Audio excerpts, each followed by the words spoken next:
ជាឡៃនេះកាត់ក្រោយពីរបបខ្មែរក្រហមទេចឹងដើមឡើយគឺជាអនុជាឡៃពូកន្លែងប៉ុន្តែមានទីតាំងនៅកន្លែងសាលាស្រុកមេសាងយើងចឹងរហូតមកទល់នឹងឆ្នាំ88គឺលោកនាយកប៊ូសមុនយកចាស់ចឹងគាត់បានលើកទីតាំងពីអនុជាឡៃពូកន្លែងមកដាក់នៅនេះឆ្នាំ1988ចឹងដែលកើតដំបូងនៅឆ្នាំ1988ហើយចាប់ផ្ដើមបើកចេញជាវិទ្យាល័យនៅឆ្នាំ1990ហើយនិង91ចឹងមកទល់បច្ចុប្បន្ននេះគឺជាឡៃហ្នឹងចាត់ទុកថាមានអាយុយូរដែរហើយចឹងនៅពេលដែលមកបើកនៅទីនេះគឺទីនេះធ្លាប់តែជាដីត្បូងហើយនិងដីស្រែចឹងកន្លែងនេះគឺជាដីត្បូងធំហើយកន្លែងនេះគឺជាដំណើរសាកសពរហូតមកហ្នឹងដែលពួកខ្មែរផងបានវាយទម្លាក់ពីលើត្បូងហើយពីវិញមកដាក់កន្លែងក្លុកកបីឬក៏ជាអូហ្នឹងកន្លែងហ្នឹងជាដំណើរសាកសពហ្នឹងចឹងដល់ពេលលោកនាយកគាត់លើកជាឡៃលើកសាលាពីកន្លែងសាលាស្រុកហ្នឹងមកដាក់ទៅនេះគឺឈូសឆាយដីហ្នឹងគឺឃើញសាកសពឬក៏ឃើញក្បាលខ្មោចច្រើនចឹងគាត់បានឲ្យសិស្សនៅចំនួនហ្នឹងគឺប្រមូលក្បាលខ្មោចហ្នឹងប្រហែលជា50ចឹងគេដុតចោលហើយចាប់ដើមយកគ្រឿងចាក់មកគីឈូសឆាយដីត្បូងទូលហ្នឹងយកទៅដាក់នៅកន្លែងតារាងបាល់ឬក៏កន្លែងណាទៀតជាដីស្រែរវាងឆ្នាំ90 91គឺគេដូរទីតាំងពីអនុវិទ្យាល័យពូកន្លែងហ្នឹងគឺនាំសិស្សខ្ញុំក៏បាននាំសិស្សគឺកាត់ទឹកព្រែកហ្នឹងនាំគ្នាមកធ្វើបរិស្ថានដើម្បីកសាងសាលារៀននៅទីនេះហើយកន្លែងនោះគឺទីទូលមានព្រៃហើយគឺដីគឺនៅកលិចកឡុកមិនទាន់បានស្អាតទេអញ្ចឹងក្រោយពីខ្ញុំដឹកនាំសិស្សធ្វើពលកម្មមកគឺខ្ញុំឃើញមានសាកសពមានឆ្អឹងមានបំណែកឆ្អឹងរលាអីជាច្រើនកោតនៅនឹងហើយខ្ញុំដឹកនាំសិស្សផ្ទាល់បាទអញ្ចឹងបានន័យថា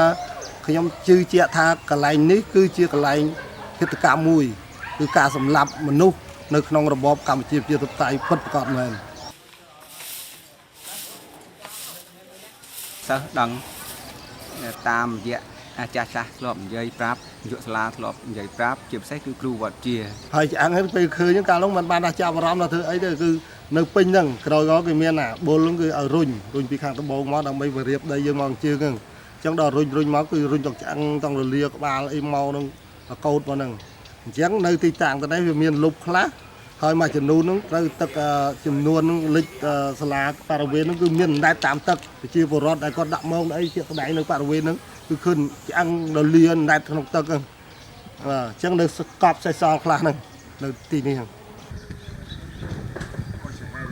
Sparrowhawk Far East has joined with DCCAM and Mr. Yuk Chang to help them finish their mapping project. The mapping project was started many years ago, and their goal was to find the killing field sites around Cambodia. And during those years, they found 388 different sites. So what we propose to help them do is to locate each grave in the site, to find out how many graves there are, so that they can try to come up with a better approximate number of the number of victims that are in each site. So using our new technology, a ground penetrating radar, we can actually look under the ground and find the graves and see how big they are, how deep they are, how long they are. And based off of scientific data that they gathered before by excavating graves, we can kind of determine and help them determine how many victims are in each grave and at each site. Every site's going to be different. Some sites have construction on already. Some of the sites have been covered by farming. Some of the sites have vegetation and cultivation. They're growing crops on the sites. And some of the sites are very remote. So each site's going to be different that we go to. Some sites will need to be cleared. Some sites will take longer than others. Some are small and some are large. Some contain large graves and some contain many small graves. But we'll take each site as they come, and we'll do the best to help DCCAM map each site so that the families of the victims can have a better understanding of what happened there, and that students can learn the history of the Khmer Rouge and what happened during the genocide, and really to try to find out the whole scope of what happened. ចំពោះខ្ញុំវិញយល់ឃើញថានៅពេលដែលក្រុមហ៊ុនអមេរិកកាំងក៏ដូចជាមជ្ឈមណ្ឌលឯកសារកម្ពុជាគាត់បានយកម៉ាស៊ីនតាមបច្ចេកវិទ្យាទំនើបមក scan នៅទីកន្លែងមេសាងនេះខ្ញុំយល់ឃើញថាល្អប្រសើរជាការរុករកមួយដែលអត់រំខានដល់សាកសព ជាការ scan មួយដែលបង្ហាញបច្ចេកវិទ្យាទាន់សម័យរបស់ពិភពលោកអញ្ចឹងដែលអាចមានលទ្ធភាព scan បានកម្រិតខ្ពស់ហើយដឹងអំពីស្ថិតិសាកសព បាទគ្រូត្រង់ទៅគឺអ្នកដែលមកស្រាវជ្រាវនៅទីនេះគឺតាមរយៈដែលខ្ញុំបានទៅសិក្សាមួយម៉ាក់នៅជាមួយមជ្ឈមណ្ឌលឯកសារស្រាវជ្រាវកម្ពុជាហ្នឹងដូច្នេះខ្ញុំក៏មិនដឹងថាគេយកម៉ាស៊ីនប្រភេទណាមកទេដល់ពេលដែលថ្ងៃទី$24 2018ហ្នឹងគឺក្រុមស្រាវជ្រាវចូលមកដល់វិទ្យាល័យមេសាំងខ្ញុំដូច្នេះខ្ញុំឃើញថាម៉ាស៊ីន scan ហើយបើប្រៀបធៀបជាមួយនឹងការដែលកោះយកអត្ថធាតុមកខ្ញុំយល់ថាគឺការ scan នេះគឺល្អជាងពីព្រោះការ scan ហ្នឹងគឺថាតាមសម័យវិទ្យាសាស្ត្រទំនើបហ្នឹងគេធ្វើការតាមបច្ចេកវិទ្យាទំនើបហ្នឹងហើយបើយើងកោះសាកសពមកត្មងគឺថាធ្វើឲ្យទីមួយវាខុសប្រពៃណីឆ្អឹងឆ្អែងដែលគេដាក់ឲ្យយើងធ្វើទៅវាខុសទី2វាខូចបរិស្ថាននេះទី3ធ្វើឲ្យសិស្សឬប្រជាពលរដ្ឋឃើញអាហ្នឹងវាអាចទៅខ្លាចទៅអីជាដើមអញ្ចឹងវិធី scan នេះគឺជាវិធីមួយដែលតាមលក្ខណៈវិទ្យាសាស្ត្រខ្ញុំយល់ថា scan ល្អជាងពេលដែលខ្ញុំឃើញក្រុមការងាររបស់លោកពូមកអញ្ចឹងទៅខ្ញុំមានអារម្មណ៍ថាសប្បាយចិត្តព្រោះអីខ្ញុំក៏ចង់ដឹងថានៅទីហ្នឹងមានអ្នកគេ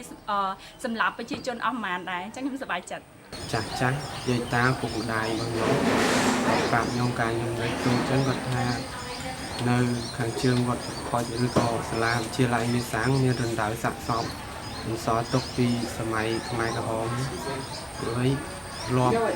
ពុកតារបស់ខ្ញុំក៏ធ្លាប់ត្រូវបានគេសម្លាប់នៅទីហ្នឹងដែរតារបស់ខ្ញុំសាច់ញាតិអ៊ំរបស់ខ្ញុំអ៊ំថ្លៃក៏ត្រូវបានគេសម្លាប់នៅទីហ្នឹងដែរអញ្ចឹងគាត់ក៏បាននិយាយប្រាប់ខ្ញុំតាមរយៈចាស់ពុកម្ដាយយាយតាចឹងការសម្លាប់នេះផ្ទៃផ្សាយមែនហើយខ្ញុំមិនបានស្ដាប់ពីយាយរបស់ខ្ញុំទេគឺស្ដាប់បានពីចាស់មួយចំនួននៅក្នុងភូមិគាត់បាននិយាយតគ្នាហើយដែលថាខ្ញុំមករៀនសាលាអញ្ចឹងគ្រូបានប្រាប់បន្ថែមទៀតពេលដែលខ្ញុំបានទៅទស្សនកិច្ចនៅសាលាកាត់ក្តីខ្មែរក្រហមគាត់បានមានគេលើកមកនិយាយអញ្ចឹងថា scan ល្អជាងព្រោះអីការកោះវាអាចធ្វើឲ្យខូចទ្រង់ទ្រាយដើមការ scan គឺវាល្អពេលដែលយើងកោះសាកសពអញ្ចឹងយើងមានផលប៉ះពាល់ថាសាកសពពីចំនួននេះកោះមកចឹងវាធ្វើអីខាងក្រៅនេះចឹងក្រៅពី scan ដឹងលទ្ធផលថាកន្លែងនេះទីនេះគឺមានសាកសពមានអតិធាតុមានជាកន្លែងដែលគេកាប់សម្លាប់នៅក្នុងរបបកម្ពុជាជាបតៃចឹងខ្ញុំយល់ថាគឺសិស្សកូនសិស្សដែលយើងបានបង្រៀនពិសេសលើខ្ញុំបានបង្រៀននៅទីផ្ទាល់គឺសិស្សជឿជាក់ថាគឺដែលគ្រូបង្រៀនឬព្រឹត្តិការណ៍នេះគឺការឡើងពិតដោយសារឃើញដែលអ្នកស្រាវជ្រាវមកឃើញផ្ទាល់នៅកន្លែងវិទ្យាល័យយើងហ្នឹងដូច្នេះសិស្សច្បាស់ជាជឿជាក់ហើយការបង្រៀនរបស់เขาគឺមានលក្ខណៈកាន់តែរលូនកាន់តែមានអត្ថប្រយោជន៍មួយដើម្បីយើងទៅរៀនសិស្សហាត់បង្ហាញសិស្សហ្នឹងគឺសិស្សជឿជាក់ទាំងស្រុងជឿថាច្បាស់ជាមេរៀនដែលគ្រូបង្រៀនពីរបបកម្ពុជាជាបតៃមេរៀនហ្នឹងគឺច្បាស់ជាពេលនោះមានរបបបល័យវិសាកម្ពុជាតៃគឺពលពតសម្លាប់មនុស្សមែនជាក់ស្ដែងវាឃើញជាក់ស្ដែងនៅទីនេះផ្ទាល់នៅកន្លែងដែលសិក្សាផ្ទាល់ហើយសូវបានមកឃើញបានមកជួយពលកម្មមកជួយដូចថាចុះស្រាវជ្រាវទាំងអស់គ្នានឹងអានេះកម្មវិធីមួយដែលជំរុញគេហៅថាគឺការបង្រៀនប្រវត្តិសាស្ត្រតាមបែបរិះរកថ្មីរបបថ្មីបាទ We've just scanned the Spirit House location, which we know to be a hot location. We have many hyperbolas, which are the peaks. The radar signal sensor fires a signal down, and when the signal comes back and receives, it arcs down and then it curves back up and picks up the signal. So here we have some curved anomalies, which are probably bones or skulls here. So, as you can see with the depth slice, we can very clearly see it with the depth slice when we start to cut down. And so most of these are these graves are from approximately 40 centimeters. That's about just 45 centimeters down. So the grave's only 50 centimeters below half a meter below. They haven't dug deep. They're very shallow, half a meter, less than half a meter, maybe 45. Yep. And it's going down more than a meter down to about 1.6 meters or something. So.